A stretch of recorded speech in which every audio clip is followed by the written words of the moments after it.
रोज की तरह आज भी किरण रसोई में खाना बना रही थी। जैसे ही उसने दाल को तड़का लगाया तो पूरा घर खुशबू से महक गया। तभी सीता अपनी माँ से कहती है, माँ देखा आपने, भाभी कितना अच्छा खाना बनाती, पूरे घर में खुशबू आती है।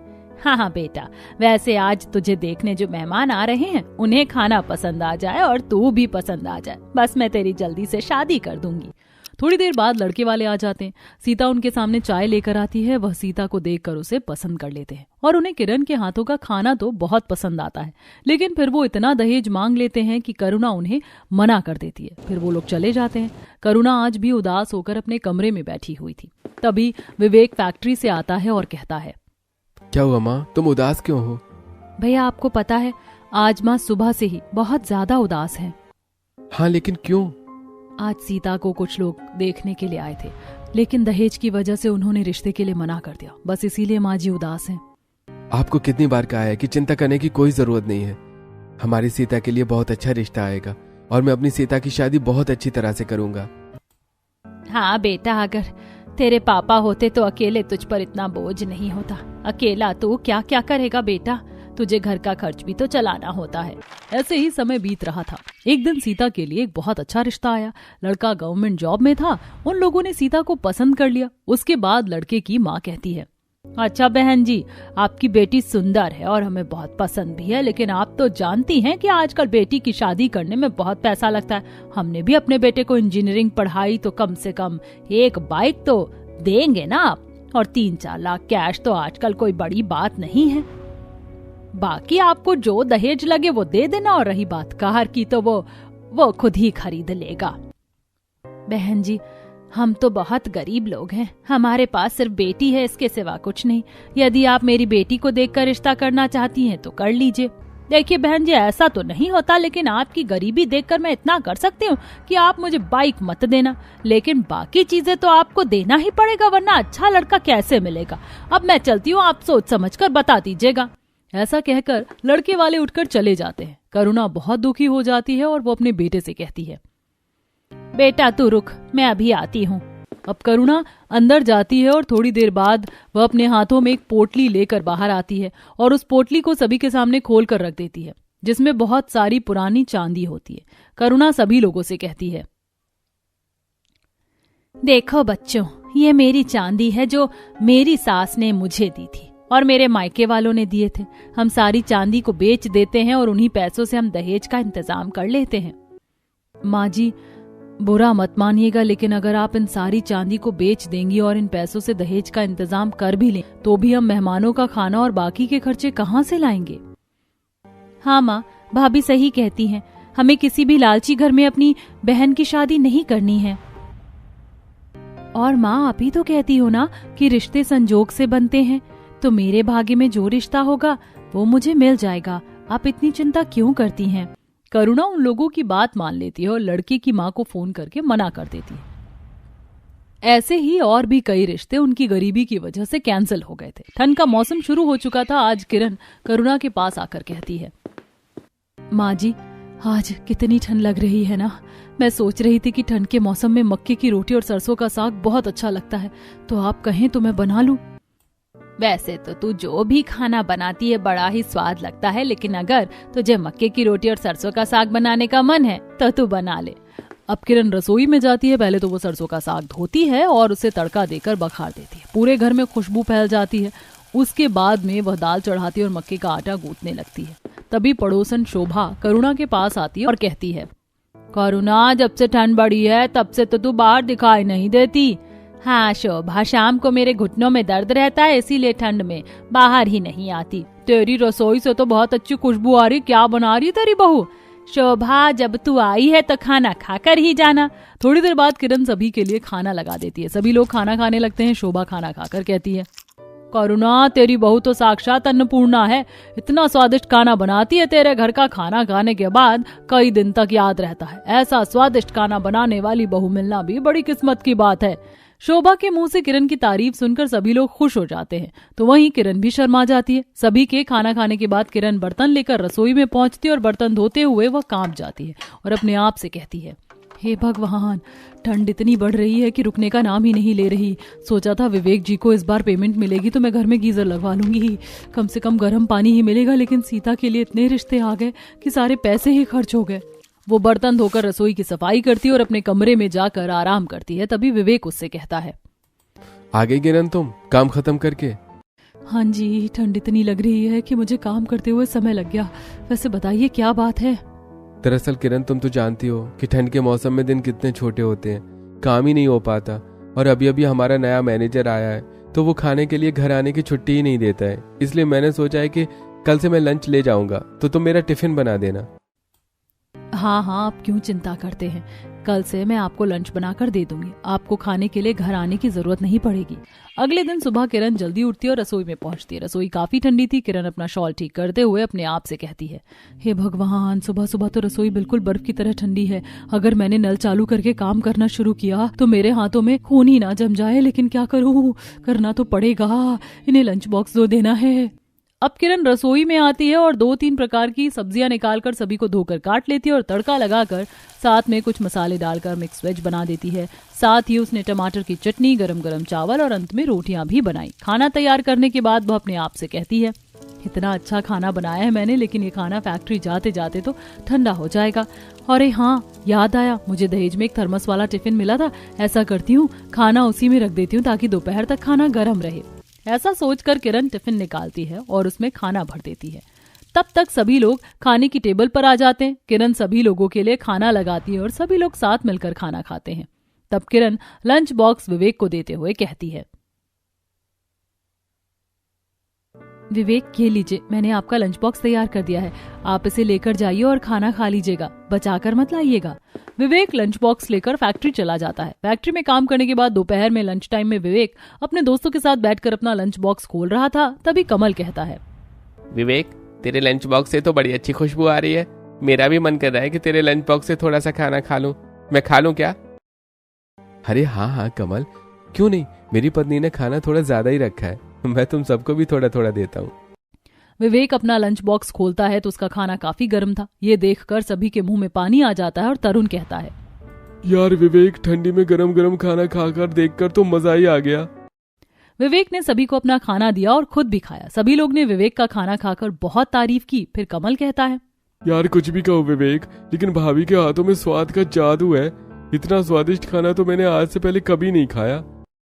अरे हाँ विवेक, कमल सही कहता है। वैसे अगर भाभी इतना स्वादिष्ट खाना बनाती हैं तो तुझे उनकी फूड सर्विस का काम शुरू करवा देना चाहिए। यार भाई, कैसी बातें करता है तू, ये सब अमीरों के काम है, हमें तो 2 वक्त की रोटी मिल जाए वही बहुत है। खाना खाने के बाद सभी अपने अपने काम में लग जाते हैं। शाम को जब विवेक अपने घर आता है, रात को सभी लोग साथ में बैठकर टीवी देख रहे थे, तभी विवेक सभी को बताता है, पता है, माँ आज मेरे दोस्त किरण के बनाए खाने की बहुत तारीफ कर रहे थे। भैया, भाभी इतना स्वादिष्ट खाना बनाती है कि बनाए हुए खाने की तारीफ किए बिना कोई रह ही नहीं पाता।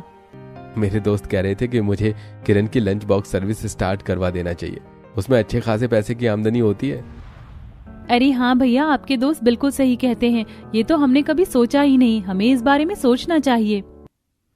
अरे नहीं नहीं बेटा, लंच बॉक्स सर्विस शुरू करना इतना आसान थोड़ी ना है। अच्छे खासे पैसे लगते हैं उसमें और फिर कस्टमर भी ढूंढना पड़ता है। कहीं घाटा हो गया तो वो अलग, जाने दो, ये हम जैसे छोटे मोटे लोगों के काम नहीं है।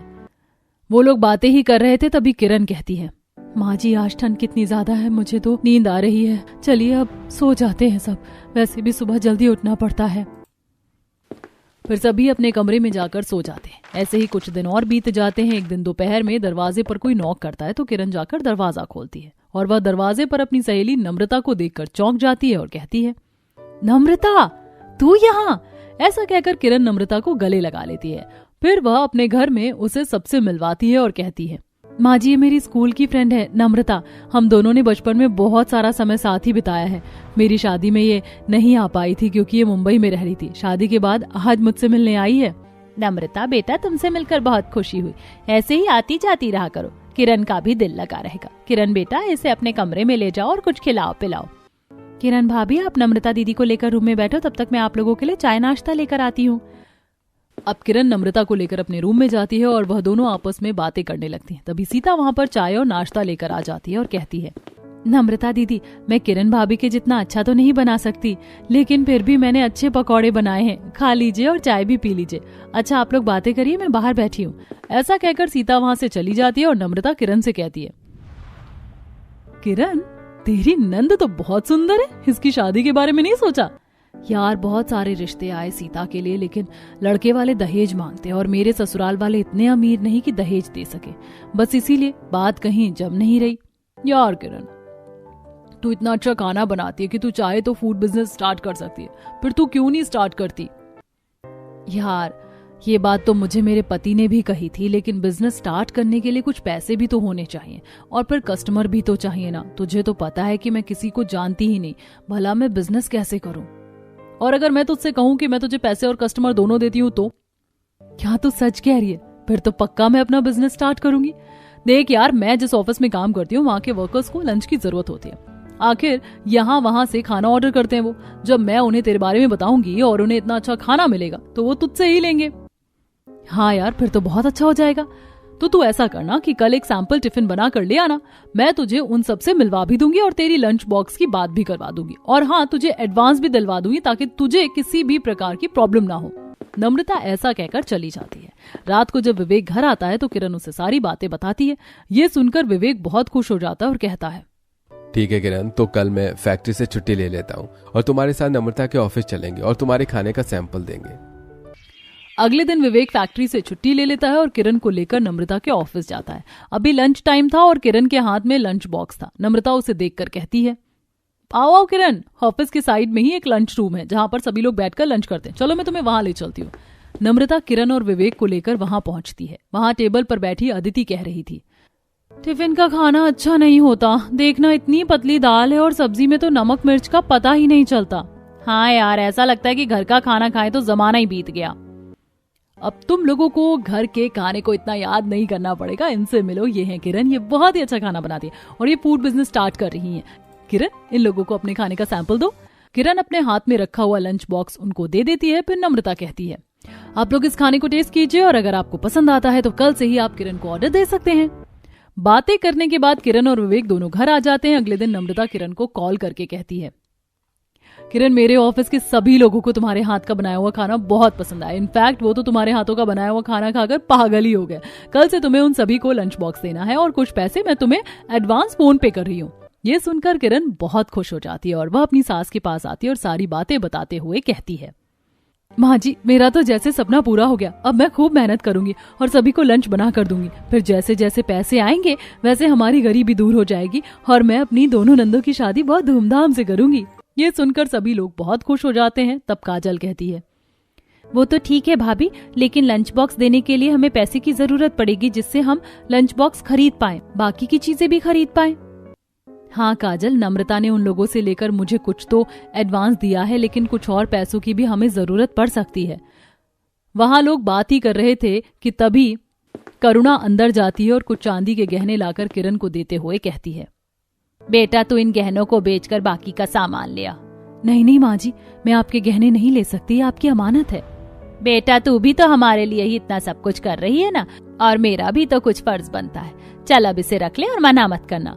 किरण खुशी खुशी गहने ले लेती है। उसी दिन वह विवेक के साथ जाकर गहनों को बेच देती है और कुछ हॉट पॉट वाले लंच बॉक्स खरीदती है और जरूरत का बाकी का सामान भी खरीदती है। अगले दिन किरण अपना काम खत्म करने के बाद रसोई में जाती है और कांपते हुए लंच बनाना शुरू करती है। तभी सीता और काजल भी वहां आ जाती हैं। तब सीता कहती है, किरण भाभी, हम दोनों भी लंच बनाने में आपकी मदद करेंगे। सीता, काजल, तुम लोग इतनी ठंड में क्यों उठ गई हो? मैं अकेले ही कर लूंगी। कैसी बातें करती हो भाभी आप, भला हम आपको अकेला कैसे छोड़ सकते हैं? लाइए मैं सब्जी काटती हूँ, सीता आटा गूंथेगी, आप बाकी का काम देख लो। सभी मिलकर लंच बॉक्स तैयार करने लगते हैं। ठंड में उन्हें सब्जियां काटने, धोने और बाकी का काम करने में बड़ी ही परेशानी होती है, लेकिन फिर भी समय पर लंच बॉक्स बनकर तैयार हो जाता है। तब तक सभी लोग नाश्ते के लिए भी आ जाते हैं। किरण सबका नाश्ता लगाती है। विवेक नाश्ता करते हुए कहता है, किरण तुम मुझे अपने लंच बॉक्स दे दो, मैं जाते जाते नम्रता के ऑफिस पहुंचा दूंगा। लेकिन भैया, अगर आप लंच बॉक्स देने जाओगे तो आप फैक्ट्री के लिए लेट तो नहीं हो जाओगे? हाँ काजल, लेट तो हो जाऊंगा, लेकिन लंच बॉक्स तो मुझे ही पहुंचाना पड़ेगा।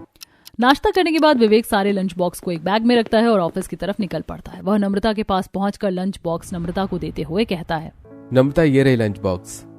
हाँ हाँ जीजा जी लाइए। आप देखिएगा कि किरण का लंच बॉक्स सभी को बहुत पसंद आएगा और धीरे धीरे उसके ढेर सारे कस्टमर बन जाएंगे। विवेक लंच देकर अपनी फैक्ट्री के लिए निकल पड़ता है। दोपहर में लंच टाइम में विवेक को याद आता है कि वह अपना लंच बॉक्स तो लेकर आया ही नहीं। ये देखकर कमल कहता है, विवेक लगता है आज तो अपना लंच बॉक्स लाना भूल गया। कोई बात नहीं, तो हमारे साथ लंच कर ले। अरे हाँ यार, तेरे जितना स्वादिष्ट खाना तो नहीं है हमारे लंच बॉक्स में, क्योंकि हम लंच बॉक्स बाहर से लेते हैं, पर फिर भी तू हमारे साथ खा ले।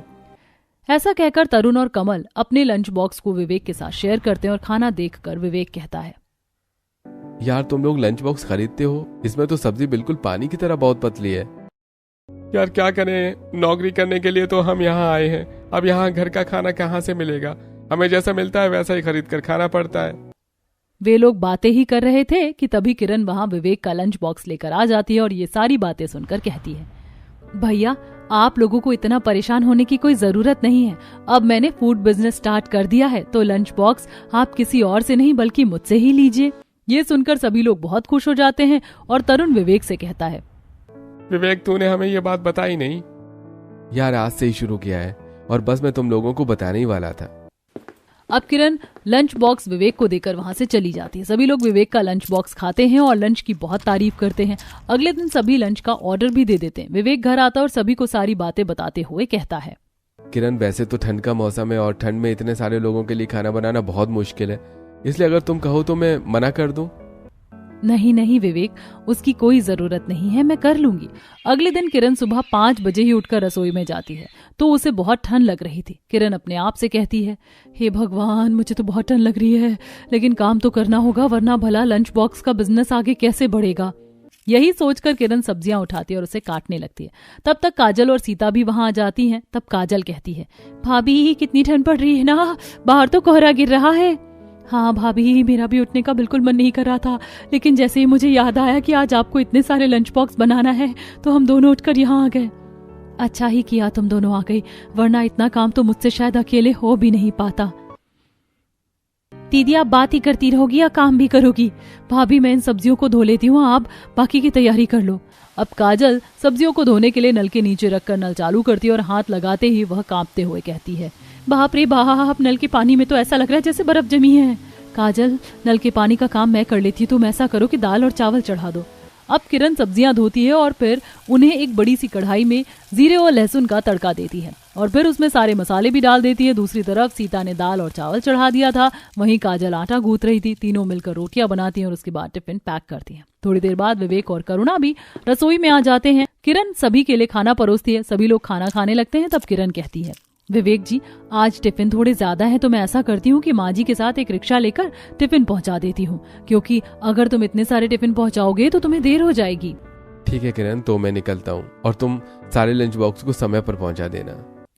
ऐसा कहकर विवेक चला जाता है। किरण सारे लंच बॉक्स पैक करती है और उन्हें भरकर अपनी सास से कहती है, माँ जी चलिए हम किसी रिक्शे से ये लंच बॉक्स पहुँचा कर आते हैं। हाँ हाँ किरण, सीता और काजल तुम दोनों इस लंच बॉक्स के बैग को पकड़वा कर बाहर रखवा लो। अब सीता और काजल लंच बॉक्स को घर के बाहर रखवा देती हैं। थोड़ी देर बाद एक रिक्शे वाला आता है जिसमें किरण और करुणा बैठकर लंच बॉक्स पहुंचाने के लिए चल पड़ती हैं। थोड़ी देर में वह नम्रता के पास पहुंच जाती हैं। वहां लंच बॉक्स देने के बाद वह विवेक के ऑफिस पहुंच जाती हैं और वहां भी लंच बॉक्स देकर समय पर घर आ जाती हैं। घर आकर काजल कहती है, भाभी चलो अच्छा हुआ हमने टिफिन पहुंचा दिया, लेकिन अब शाम होने लगी है और हमें कल के लिए सब्जियां, राशन और बाकी का सामान भी लेकर आना पड़ेगा।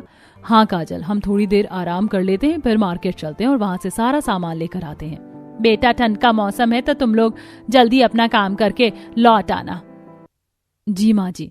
थोड़ी देर आराम करने के बाद किरण, काजल और सीता तीनों बाजार जाती हैं और बाजार से राशन खरीद कर लेकर आती हैं। ऐसे ही 1 महीना बीत जाता है। 1 महीने बाद किरण को दोनों जगह से अपने लंच बॉक्स की पेमेंट मिलती है। किरण उसे लेकर बहुत खुश होती है और अपने घर आकर करुणा के हाथ में सारी पेमेंट देते हुए कहती है, देखा माँ हमारी मेहनत रंग लाई, ये रही मेरी 1 महीने की पेमेंट। हाँ हाँ बेटा, ये तो बहुत खुशी की बात है। इतनी ठंड में तुमने इतना काम किया और समय पर सभी को खाना तैयार करके दिया, तो मेहनत का फल तो मिलना ही था। वे लोग ये बातें कर ही रहे थे कि तभी दरवाजे की खटखट होती है। किरण दरवाजा खोलती है तो दरवाजे पर खड़ी औरत कहती है, मैं सविता हूँ। मैंने सुना है कि यहाँ कोई किरण रहती हैं जो बहुत ही स्वादिष्ट, बिल्कुल घर जैसा खाना बनाती हैं और लंच बॉक्स देती हैं। हाँ जी, आपने सही सुना है, मैं ही हूँ किरण, बताइए। देखिए किरण जी, मैं एक हॉस्टल की इंचार्ज हूँ। हॉस्टल के बच्चों को बाहर से खाना लेना पड़ता है, तो वो कभी अच्छा होता है तो कभी नहीं होता, बड़ी प्रॉब्लम होती है। क्या आप हमारे हॉस्टल के बच्चों को लंच बॉक्स देंगी? हाँ, क्यों नहीं, आइए आप बैठिए, बैठकर बात कर लेते हैं। अब किरण सविता को अंदर लेकर आती है और सभी लोग बैठकर हॉस्टल में लंच बॉक्स पहुंचाने की बात कर लेते हैं। सविता कुछ एडवांस देकर वहां से चली जाती है। तब करुणा किरण से कहती है, किरण बेटा, अब तो तुम्हें अपने लिए एक फूड डिलीवरी बॉय रखना ही होगा। माँ जी, मैं भी यही सोच रही थी। ऐसा करती हूँ कि कॉल करके पता करती हूँ, अगर किसी को काम की जरूरत हो तो मैं उसे अपने पास फूड डिलीवरी बॉय की नौकरी पर रख लेती हूँ। वे लोग ये बातें ही कर रहे थे कि तभी विवेक वहां पर आ जाता है और सारी बातें जानने के बाद कहता है, हाँ किरण, मैं एक लड़के को जानता हूँ जिसे काम की जरूरत है और उसके पास अपनी बाइक भी है। मैं कल ही उसे फूड डिलीवरी के लिए तुम्हारे पास भेज दूंगा, तुम बात कर लेना। अगले दिन विवेक ऑफिस चला जाता है। 1 घंटे बाद मोहन किरण के पास आता है और कहता है, किरण भाभी, मुझे विवेक भैया ने फूड डिलीवरी बॉय की जॉब के लिए भेजा है। हाँ, पहले आप ये बताओ कि आप समय पर सारा खाना डिलीवर कर दोगे ना, और लेट तो नहीं करोगे ना। इस तरह बातें करके किरण मोहन को फूड डिलीवरी बॉय की जॉब दे देती है। अब किरण ने अपने लिए 2 कामवालियां भी लगा ली थी जो उसके काम में उसकी मदद करती थी। अपनी फूड सर्विस का नाम किरण ने अपना लंच बॉक्स रखा था। अब अपना लंच बॉक्स फेमस होने लगा था। एक न्यूज़पेपर पढ़ते हुए काजल जोर से चिल्लाती है, माँ, भैया, भाभी, आप लोग जल्दी यहाँ आइए, आप लोगों को कुछ दिखाना है। सीता दीदी, तुम भी यहाँ जल्दी से आओ। सभी लोग भागकर काजल के पास आते हैं और करुणा कहती है, क्या हुआ काजल, तुम इतनी जोर से क्यों चिल्ला रही हो? वो इसलिए माँ, क्योंकि अपना लंच बॉक्स के बारे में न्यूज़पेपर में न्यूज आई है और देखिए भाभी की फोटो भी छपी हुई है। सभी लोग न्यूज़पेपर में देखते हैं तो सचमुच वहां पर अपना लंच बॉक्स के बारे में खबर छपी थी। उसमें लिखा था कि अपना लंच बॉक्स कॉलेज, हॉस्टल, कारखाने में वर्करों को बहुत कम पैसों में बहुत अच्छा खाना सप्लाई कर रहा है। ये पढ़कर सभी लोग बहुत खुश होते हैं। तब काजल कहती है, भाभी, आप तो सचमुच बहुत फेमस हो गई हो और इस न्यूज़पेपर में ऐड पढ़ने के बाद बहुत सारे लोग, बहुत सारे ऑर्डर्स आपको और आने वाले हैं। अब तो अमीर बनने की तैयारी कर लो। मैं ये सब कुछ अकेले कहाँ कर पाती, ये सब तो हम लोगों ने मिलकर किया है। मैं सोच रही थी कि आज हम सभी लोग ठंड की शॉपिंग करने के लिए मॉल चलते हैं। हमारे पास अच्छा खासा पैसा भी तो है, हम सब मिलकर अपने अपने लिए स्वेटर, शॉल और बाकी की चीजें भी खरीद लेंगे। अब सभी लोग शाम होते ही शॉपिंग के लिए मॉल जाते हैं। सभी अपने लिए गर्म स्वेटर और अलग अलग तरह के कपड़े, चप्पल और जरूरत का बाकी सामान खरीदते हैं। सभी लोगों का बिल किरण देती है। बिल देने के बाद वे लोग बाहर निकलते हैं। तभी नीलेश किरण को देखकर कहता है, हरी किरण, पहचाना मुझे? मैं तुम्हारी कॉलेज का दोस्त नीलेश हूँ। हाँ नीलेश, मैं तुम्हें कैसे भूल सकती हूँ, तुम तो पढ़ाई के लिए अमेरिका चले गए थे ना? हाँ, कुछ दिनों पहले वापस आया और मैंने अब जॉब भी ज्वाइन कर ली है। तभी नीलेश अपनी माँ को मिलवाता है। नीलेश की माँ बातें करने के बाद करुणा से कहती है, बहन जी, आपकी बड़ी बेटी मुझे नीलेश के लिए बहुत पसंद आई है। आप कहें तो मैं आपके घर रिश्ता लेकर आना चाहती हूँ। ये सुनकर करुणा बहुत खुश हो जाती है। अगले दिन नीलेश की माँ और नीलेश रिश्ता लेकर किरण के घर पहुंचते हैं और इस तरह नीलेश और सीता की शादी तय हो जाती है। दिन बीतने लगते हैं और दोनों तरफ शादी की तैयारी होने लगती है। किरण भी अपनी ननद की शादी की बहुत अच्छे से तैयारी करती है। शादी का दिन आ जाता है। सीता दुल्हन बनकर करुणा के पास आती है और कहती है, देखा माँ, भाभी ने जो सोचा वो कर दिखाया। आखिर हमारे जीवन में वो दिन आ ही गया जब आपकी इच्छा पूरी हो गई।